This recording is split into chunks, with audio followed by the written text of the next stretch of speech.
नमस्कार. Welcome to the हेल्पराज Marathi channel.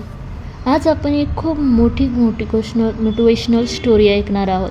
कदाचित हा तुमचा टर्निंग पॉईंटसुद्धा असू शकतो आणि हे पण होऊ शकतं की या मोटिवेशनल गोष्ट ऐकल्यामुळे तुमच्या जीवनामध्ये खूप सारे बदल होऊ शकतात. तर एका गावात 2 शेतकरी राहत होते. दोघेही एकसारखे काम करत होते.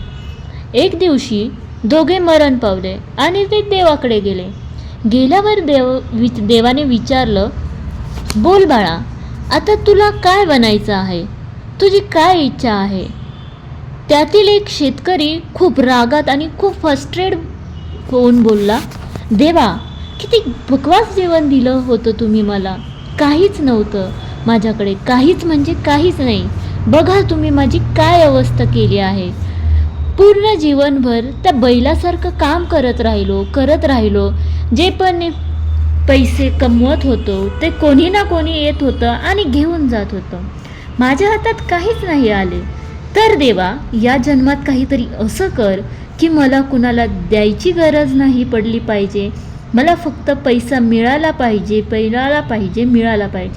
प्रत्येक बाजूने मिळू दे. देव बोलला, तथास्तु. दुसरा आला.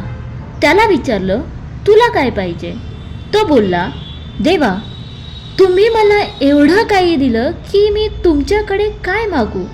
मला एक चांगला परिवार दिला होता, चांगलं काम दिलं होतं, चांगलं गाव होतं, खाण्यापिण्याची कधी कमी नव्हती. मी कधीच उपाशी नाही झोपलो. फक्त एकच कमतरता राहिली माझ्या जीवनात. माझ्या दरवाजात भुके लोक येत होते. फक्त एवढं करा की माझ्या दरवाजात आलेल्या कुणीच उपाशी नको जायला. देव बोलला, तथास्तु. दोघांचा जन्म झाला. त्याच गावात दोघे मोठे झाले. पहिला व्यक्ती ज्याने बोलला होता की मला फक्त मिळू दे आणि मला कुणाला द्यावं नाही लागणार, तो बनला त्या गावातला सर्वात मोठा भिकारी. आणि दुसरा व्यक्ती जो बोलला होता मला काहीच नको, फक्त कोणी उपाशी नाही राहिलं पाहिजे, तो बनला त्या गावातला सर्वात श्रीमंत व्यक्ती. सिंपल आहे. काय शिकलात मग या कहाणीतून? विचार करा. तुम्ही या दोघांपैकी कोणते व्यक्ती आहात?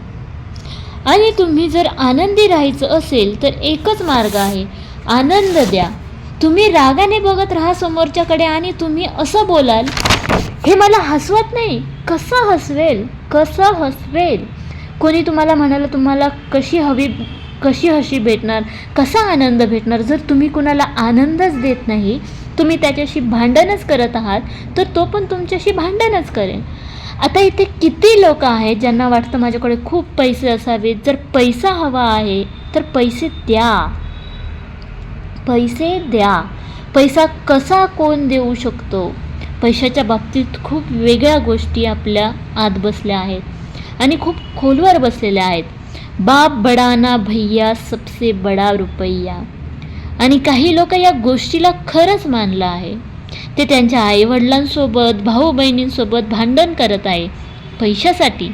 फक्त मी हे नाही बोलत पैसा आपल्या जीवनात इम्पॉर्टंट नाही आहे, असं बोलणं मूर्खपणा असेल. खूप इम्पॉर्टंट आहे, पण पैशाची इम्पॉर्टंट तेवढीच आहे जेवढी गाडीमध्ये पेट्रोलची गरज असते, ना त्याच्यापेक्षा जास्त आणि नाही कमी. बिना पैशाची तुमच्या जीवनाची गाडी नाही चालणार, ही गोष्ट खरी आहे. गाडीमध्ये एवढं पेट्रोल की बसायला सुद्धा जागा नाही आहे, श्वास घेण्यासाठी सुद्धा जागा नाही आहे. एक दिवशी एक छोटीशी चिंगारी लागेल, आग पेटेल आणि जळून मरून जातील. हे होत आहे. लोक जळत आहेत. दुनियाच्या नजरेत ते नक्की सक्सेसफुल असतील, पण स्वतःच्या नाही. मग काय वाटतं तुम्हाला?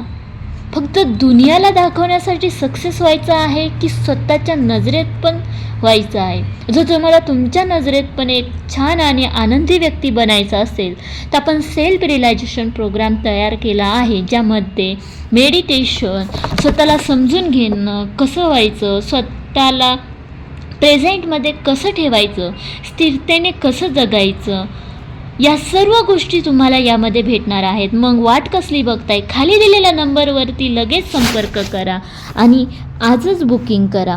आणि अशाच मोटिवेशनल व्हिडिओसाठी चॅनेल सबस्क्राईब करा आणि कमेंट, लाईक, शेअर करा. धन्यवाद.